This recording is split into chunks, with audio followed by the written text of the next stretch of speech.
This show is sponsored by Liquid IV. Like many people, I've come into the new year full of hopes and aspirations for the next 12 months. Maybe, like me, you're anxiously pacing the floor waiting for the F1 season to begin, or perhaps you've set yourself a more regular fitness goal, like running your first marathon or commuting to work by bike. Whatever you plan to do in 2025, come into your own way with extraordinary hydration from Liquid IV. Powered by Live Hydroscience, Liquid IV helps you break the mould. Liquid IV is so easy and convenient to tear, pour and enjoy, and it comes in several fantastic flavours, like their new Hydration Multiplier Sugar-Free Raspberry Lemonade, and other winners like White Peach and Rainbow Sherbet.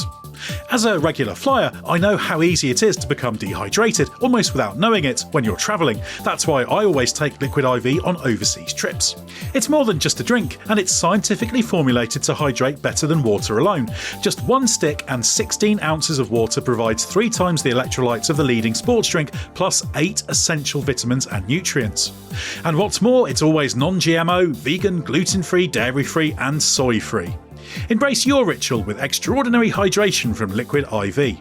Get 20% off your first order of Liquid IV when you go to liquidiv.com and use code THERACE at checkout. That's 20% off your first order when you shop Better Hydration today using promo code THERACE at liquidiv.com. Shop now at the Home Depot and get up to 35% off select appliances. Plus, save up to an extra $400 on select appliances like Frigidaire. From the stainless steel French door refrigerator with crisp steel drawers to keep produce fresh longer, to the 5-burner electric range that lets you cook more at once and get meals on the table faster. Right now, get up to 35% off select appliances like Frigidaire. The Home Depot. How doers get more done. Pricing valid January 9th through January 29th. U.S. only. See store online for details and minimum purchase required. When you need mealtime inspiration, it's worth shopping Kroger for thousands of appetizing ingredients that inspire countless mouth-watering meals. And no matter what tasty choice you make, you'll enjoy our everyday low prices. Plus, extra ways to save, like digital coupons worth over $600 each week and up to $1 off per gallon at the pump with points. So you can get big flavors and big savings. Kroger, fresh for everyone. Fuel restrictions apply. The Athletic.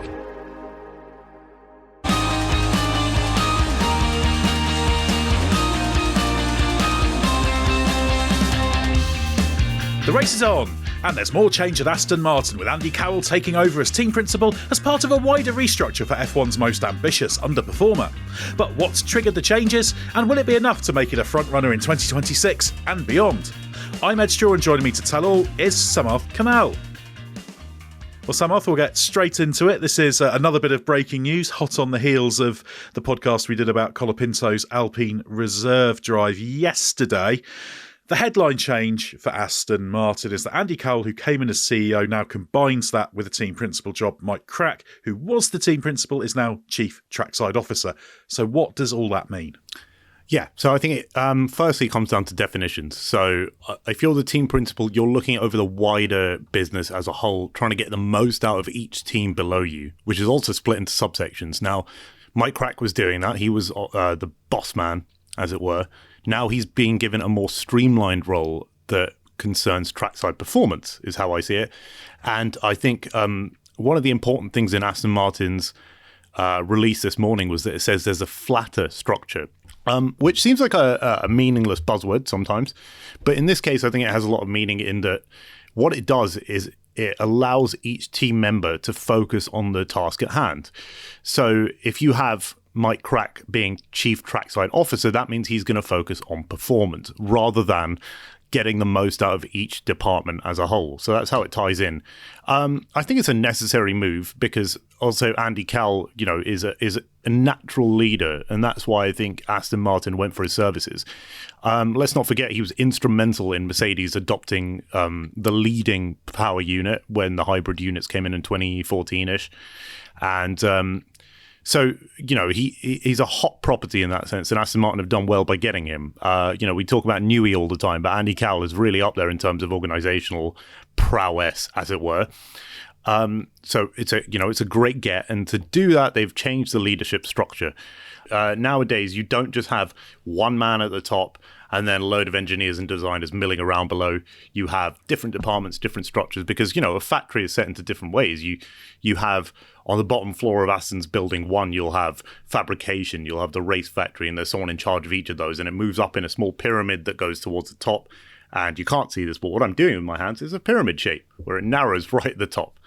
So yeah, we have Cowell right. You trying to get us to join your pyramid scheme? Is that the trick? Yeah, I prefer the term MLM. I think that's the hot term nowadays. I'm not saying Aston Martin's an MLM. If we're multi-level marketing, absolutely. Yeah, I'm not doing that. So Andy Cowell, it's believed that he won't be at every race, and Mike Krack will be the kind of most senior guy trackside when Andy Cowell's at base.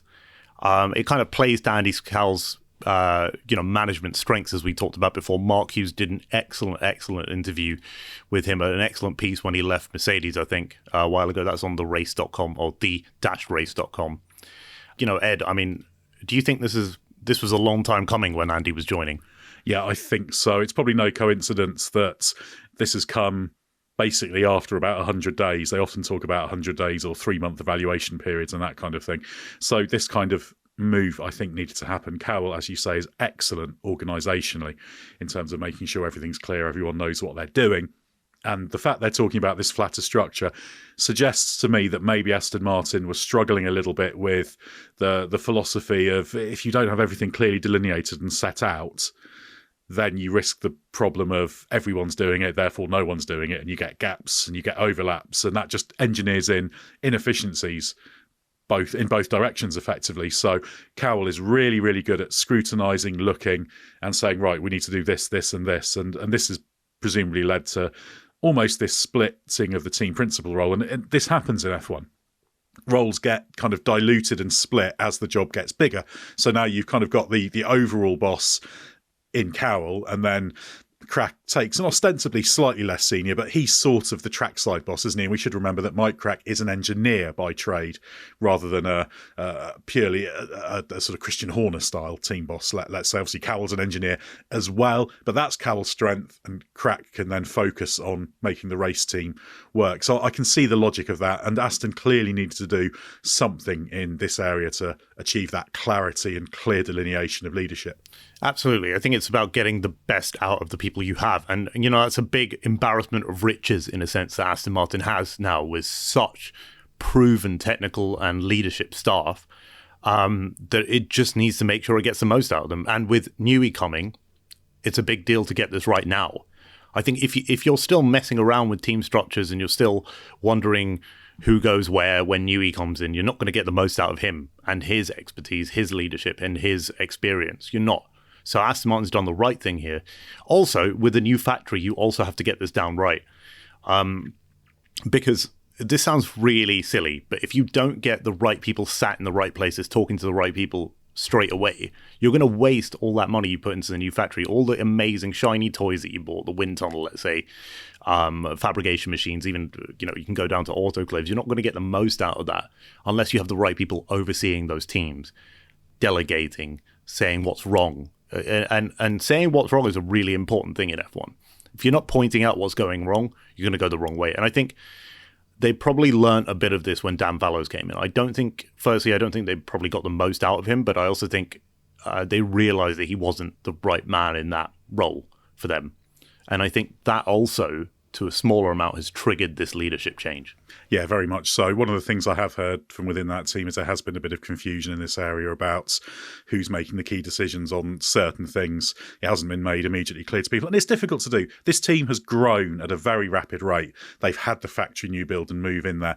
All of this stuff takes time to work itself out, and there's lots of great philosophies underpinning the factory in terms of where people are sitting, that kind of thing. They've got this big open plan design office so everyone can talk, etc. And it's one thing to have the factory where everything's logically placed and people can communicate better, certainly than they could in the old factory, which they were vastly overflowing. There were people in little sort of cabins in the car park, for want of a better word. But that's only one part of the equation. The other part of the equation is everybody knowing who they need to speak to, who they need to look to, and what that correct structure is. So this feels a little bit like they've Cowell is the guy who's come in to really oversee this properly, and it sounds a little bit like he's come in and said, "Oh, I think I should be made the big boss," but he was already the big boss because he's the CEO. He's the CEO and team principle. So I don't think we should characterise this as some ego-driven thing from Cowell, because I don't think he's that kind of person. He's very process, detail-oriented in terms of making sure everyone knows what they're doing so that everybody can just roll on. Everything's done efficiently, and efficiency is a big thing. They talked about this with the factory in terms of making it a smart factory, tracking everything, plotting everything, because it's not just making sure you've got the efficiency in terms of what people are doing, because that should yield a greater development rate. It's making sure every single penny under the cost cap is maximised, because that's the big challenge. So it just feels timely. And I think everything they've said about Cowell taking over as team principal, the change with Krack, to me, it seems logical. How it works in reality is another question. But Cowell, he's so good. He's got such a good reputation. He's so proven in this. I can't see this not working. I would just add that you touched on this before, but I don't think it might come off as a demotion for Mike Krack. It might seem like a big step down for him, but I think, again, it is a way just to get the most out of his skills, as you said before, Ed. I think it might look bad that, he's no longer team principal. Is he being shafted? Is he being pushed out of the team? I suspect that's not the case. Strongly suspect, and I could probably say that with certainty, that it is just a way of getting more out of Mike Krack and just getting the most out of Cal. But that's at the risk of repeating ourselves too much. No, I think you're right there. They could easily have moved Krack completely away if they didn't think he was of use.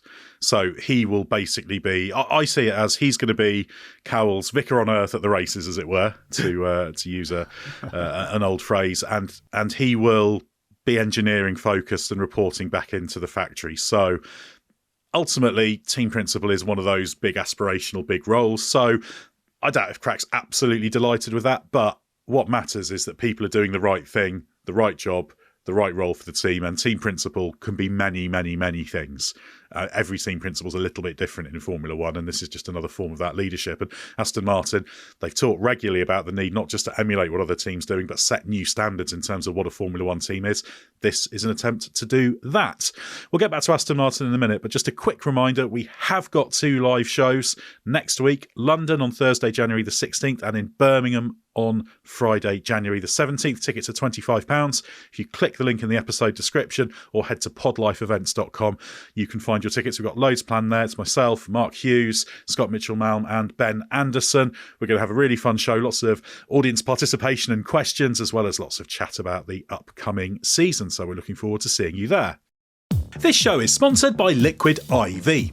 Like many people, I've come into the new year full of hopes and aspirations for the next 12 months.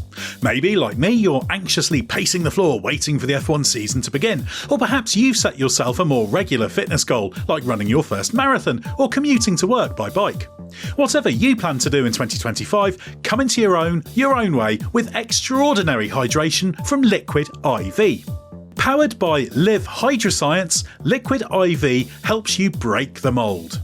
Liquid IV is so easy and convenient to tear, pour and enjoy, and it comes in several fantastic flavours, like their new Hydration Multiplier Sugar-Free Raspberry Lemonade, and other winners like White Peach and Rainbow Sherbet.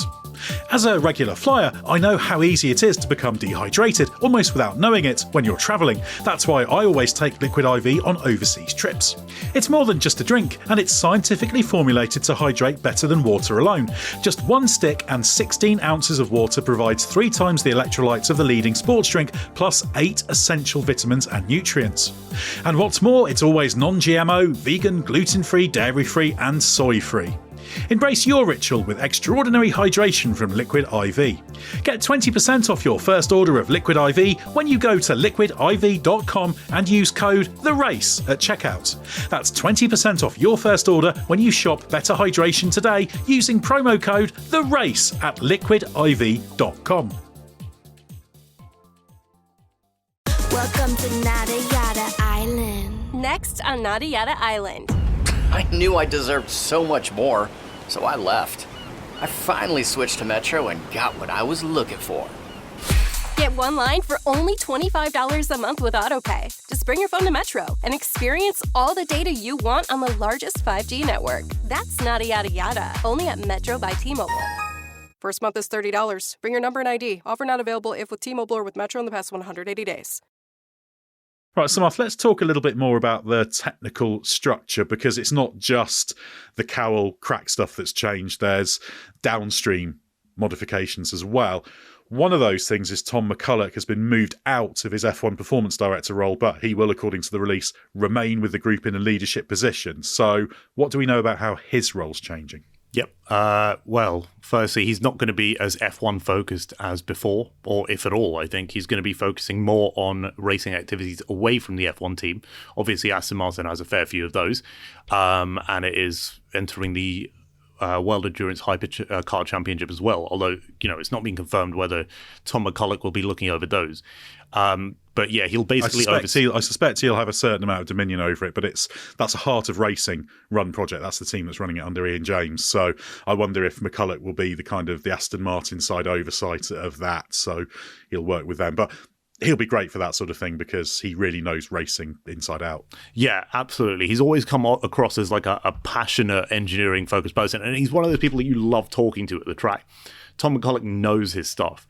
So in a sense, it is a shame that he's taking a bit of a step away from F1, but you can't have a structure that's too top heavy in this sense. If you have loads of managers at the top, you end up kind of muddying the waters quite a lot with delegation and people clashing and messages not getting down to the right people. You end up kind of muddying things, and I think there could be a personal element to that as well for Tom McCullough. It could be an element that he did want to step away a little bit.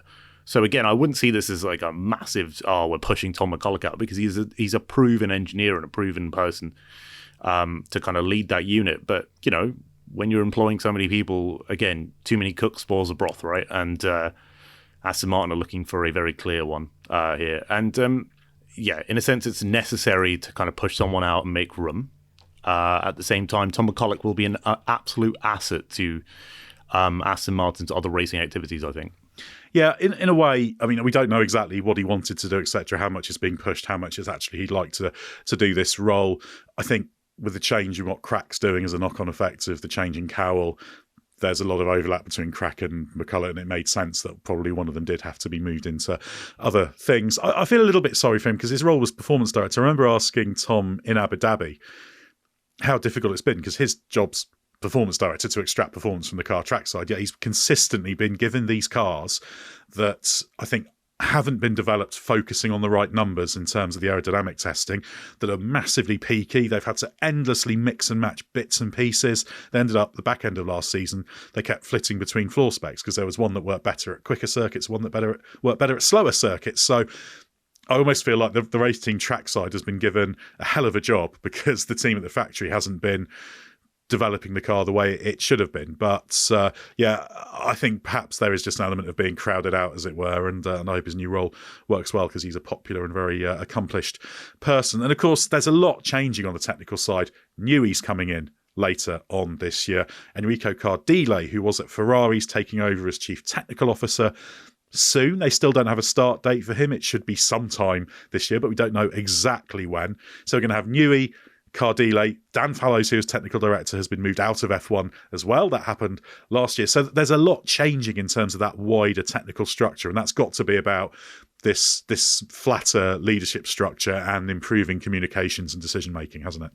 Yeah, absolutely. So Cardile's role, again, as you said, is kind of, we haven't been confirmed the start date there, but used to be at Ferrari. He's going through gardening leave now, and he's going to oversee kind of the design and the build of the race cars. So it is a very focused. It's a very focused role here. So again, it's getting the most of Cardile. Really, you don't want to waste that talent by having him kind of sharing that leadership role with other people. You want him to put his stamp on the car, and I think that's exactly what they're letting him do by having him kind of enter in clear air, as it were. That's how it's going to work. Again, I think Aston Martin will be very much waiting for the day that he arrives as well. It's just it must be such an exciting time at the team, in a sense, to have so many experienced hires. Yeah, very much so. We should note that in the interim between Fallows going and Cardile coming in, Bob Bell, who's there as an executive director technical, is, as we understand it, being the day-to-day interim technical director. So he's a very safe pair of hands, sensible. So you've kind of got this triumvirate at the top of the team, which is Newey, Bell and Cowell, and Bell and Cowell will be the people really working out the structure. When Newey was brought in, they said, he will oversee the structure. But Newey's not the guy who's going to draw up your org charts and that kind of thing. He'll have a basic idea of what he wants to do and what people should be looking at. But it's the job of Cowell in particular and Bell to make all of that work. So I think this is probably necessary and it's positive because, as I say, I don't think development-wise they were looking at the right things. I asked Dan Fallows about this last year when I interviewed him, and I said, this has been a challenge for everyone with these ground effect cars, changing how you crunch the numbers in the wind tunnel, what characteristics you're looking for, what numbers you want to get a green light to say this is an improvement. And obviously the temptation to get that extra downforce by running lower and stiffer, but putting yourself in a place where you've got lots of theoretical downforce, but just in the real world, it's just nowhere near benign and controllable and robust enough. And Fallows admitted Aston Martin, even though it's a challenge for everyone, have been kind of behind the curve of the other teams in terms of doing this. So there's a lot going on. I think probably trackside is the area where there's the least to do because they were just trying to make the best out of the car they had, which they did pretty well, I think. But it's about producing the right car, making sure everyone knows what they're doing at the factory. So I think this is quite a positive move because they have got this fantastic facility. It's such a start. I cannot stress, when you've been there as well, I think, I can't stress how big a change it is from the old factory you had, which was it was the original bespoke Jordan factory. They started in an industrial unit at Silverstone, then quite quickly moved across the road and into that thing. And the change was massive because they've gone from what's pretty much the worst facility in Formula One to one that's market leading to a greater or lesser extent. So it feels like that structure had to catch up and there needed to be this sort of big reckoning because as you grow, you have to split off into more different departments, etc., and get them working together. So I imagine there's been a real sense of flux. And I know there have been people who've been a bit confused about who's doing what, who they need to speak to, etc., etc., etc. So there probably needed to be this line in the sand that says, right, this is what we're doing. This is our staging post. Newey's coming in a few months. This is the direction. That's exactly it. And I think we'll have probably more analysis on that on the-race.com. But, it is exactly that. I think it's kind of this, what does Andy Cowell really want to do with the team? What's he seen that's been going wrong in the last few months? I'm sure he's been doing his homework on that and he's seen, I don't like the way that this department's interacting with that department. Can we streamline these processes? And he does seem like the kind of guy who does want to streamline things, not a meetings-focused person, not like, let's open the flip chart and draw some diagrams and flow charts, but he actually wants to get down to the brass tacks of it. So, and again, the way that ties in with the factory is, well, you talked about the factory being in flux. I just want to go back to that, actually. That's something that they've been dealing with at like a constant basis. We talk about F1 being a kind of dynamic environment where things change, but literally, they didn't know that they were going to be building their own gearbox completely when they built building one of the factory. And only when they learned that, they were like, we've got to shift some people out. Now, luckily, there was some foresight on that. And they were like, we do have some space to move gearbox people. But that's how quickly things change in F1. They've got to make room for those things. And then there's Aston Martin performance technologies as well, which, you have to factor in the building as well. So these things are changing basically day to day. And I anticipate there'll probably be smaller changes going on probably behind the scenes. We might learn of a few things in the future, but I think this is just the start of a few changes, I think. This is a top line thing, but we will see more kind of shifts happening in the factory and different people moving here and different people overseeing different departments. It's like a trickle down effect when you move things at the top. A lot of people below that also have to shift, but we won't hear about a lot of that, I'm sure. Let's take a step back now, Samarth, and look at the big picture, because this does feel like the final part of what you might call phase 2 of Aston Martin F1 being shaped ahead of the arrival of Honda. Are you convinced this is now a team that can fight for wins and championships? Well, it depends when that's going to happen. I don't think it's going to happen this year because I think Aston Martin still, as you kind of alluded to earlier, with a peaky car and a platform that they're not quite confident with yet. I think they still have a long way to go in getting the most out of this current set of regulations. So, I don't think short term, and, this may seem pretty obvious, but I don't think short term we're going to see them just kick into action and start challenging for wins. Although we have seen that there's a great deal of work people can do to make these cars more compliant. And in the case of McLaren, that does work and you could start challenging. I just don't think it's going to happen this year. Now, from 2026 onwards, with Honda coming on, your own gearbox, you'll get new fuel supplier as well in Aramco. You'll get Valvoline actually supplying tailor-made lubricants. So you're a proper works team now, in every sense of the word. Yes, I think they can fight for wins and championships, and yes, I think they should be. Mike Krack spoke about it as well. There's no excuse here. He called it the Champions League. Aston Martin is very much a Champions League team now. It's no longer the bang for buck kind of Jordan F1 Force India where we talk about them, punching well above their weight. This is a team that is now a heavyweight team, which makes me think that if people aren't delivering, I think Lawrence Stroll is probably going to frown upon that. So it's not going to be an easy place to work, but there's going to be few excuses from them. We should note as well, Newey's going to start work in March, so he will begin with a real focus on 2026. I am interested to see how they do in 25. I don't think they're going to be fighting for race wins in 25, and that's a lower priority below 26. But 25 is a test bed for next year, and I think certainly with Newey coming in and Cardile, they should hopefully show they can develop the car and get the most out of the car a little bit more consistently, even if that development stops relatively early. I'd like to see them being a little bit more consistent because they've applied some of those working practices in terms of the 25 car that they need to, that will apply to what they're doing with 26. So that's why 25 is important. And yes, it is correct, big picture, to say they're basically ignoring 25 to focus on 26. But there are things that will manifest themselves in 25 that show 26 is in the right direction. So that's a positive from that perspective. There's also all the other things, the new wind tunnel, obviously, that's complete in terms of being built. There's a reasonably long process in terms of calibrating and getting it right. That's so they've got the new driver in loop simulator.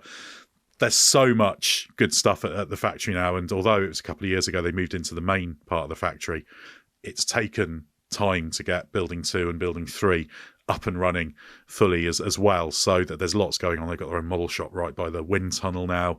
They've got 3D printing facilities, additive manufacturing in building 3 as well, that's been running for quite a while actually now. So it's all sort of coming together, and you've got Honda.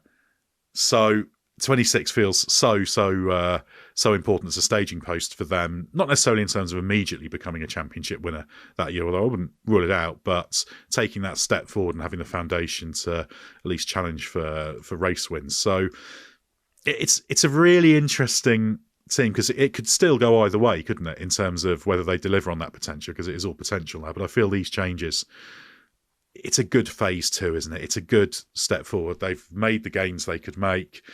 And every now and again, you've got to kind of say, right, step back, recalibrate, restructure. This is the path. Absolutely. I think you touched on something earlier where we didn't mention that when we were evaluating Andy Cowell's kind of leadership skills, he's also coming at the perfect time in this sense, because with Honda coming in, he's already overseen a team adopting a new power unit and acing the World Championship.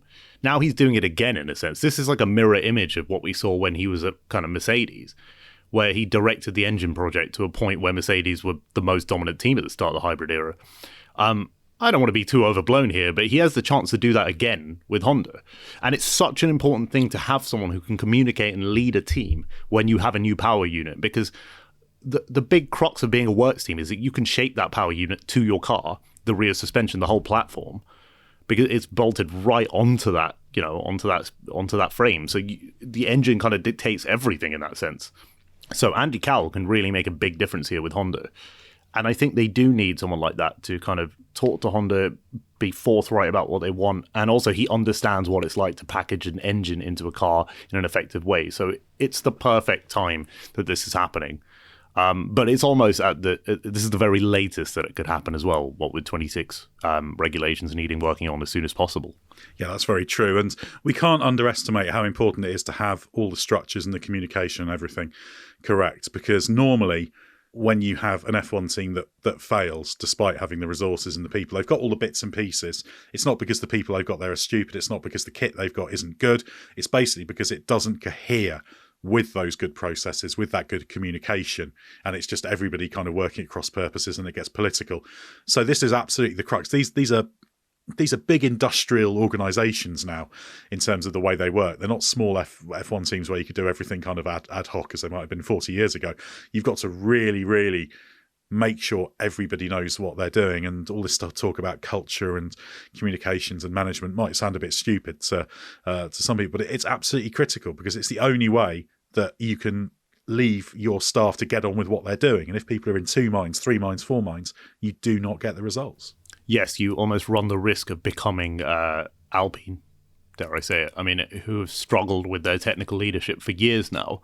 And that's led to a massive downturn in form and them ditching their works program. You know, it's been quite a shock, really. It's been quite an awful few years for the team, actually, in that sense. And if you don't get it right, that's the kind of thing that can happen. At the same time, if you do get it right, you could become like a McLaren, or even, I hazard to say, Haas, actually, who have really nailed their technical structure in a few years. And having Komatsu at the helm has really helped with that as well. And you can see the jump that Haas have made. So you can see the contrast there within F1. And you're right, it does sound tedious, doesn't it? It sounds like we're almost talking about boardroom synergy and all that LinkedIn Nobody buzzword said stuff. synergy. Nobody used that word. No one said. I said synergy. It's my fault. That very LinkedIn kind of. I know slight on LinkedIn. If you use LinkedIn, fair enough. It sounds all like that, but in F1, this is crucial to getting things right. Because as you said, with 900 to 1,000 staff, trust me, it's so easy to waste a lot of that staff, or even have people that just aren't pulling their weight or doing something that you don't want them to be doing. It's a core part of F1 now. Yeah, very, very much so. It's going to be key to that team succeeding. There's obviously a lot of ambition, and they've had to modify their timeline for success from the original one they had because they realised that was a little bit too ambitious. So, yeah, all roads lead to 2026 now for Aston Martin and the need for a big step forward. But these changes, on paper, it sounds like they make sense. Cowell's history and a very well-earned reputation suggests to me it should work. So, exciting times for Aston Martin. So thanks very much, Samarth, for your insight. Remember, of course, tickets for our live show are still available, £25 each. London on Thursday, January the 16th. Birmingham on Friday, January the 17th. So head to podlifeevents.com if you'd like to buy your tickets, and we will see you there. And in the meantime, stay with us for everything you need to know from the world of Formula One.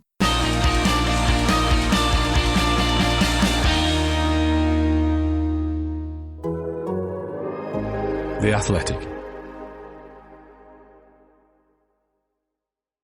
Hey, sports podcast fans, did you know Discover is accepted at 99% of places that take credit cards nationwide? That's right, 99%. And every time you make a purchase with your card, you automatically earn cash back. That could mean earnings rewards when you buy those last-minute tickets, those overpriced concessions, and that takeout you ate at home after you bailed on meeting your buddies at the bar. Well, wherever you spend game day, remember, it pays to Discover. Based on the February 2024 Nielsen report, learn more at discover.com/credit card.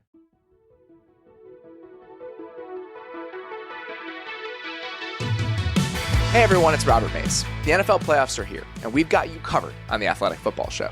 From Wild Card Weekend all the way through Super Bowl 59, my co-host Derek Klassen and I will guide you through every game, matchup, and big-time performance on the way to one team lifting the Lombardi Trophy in New Orleans. Catch the Athletic Football Show wherever you listen to podcasts.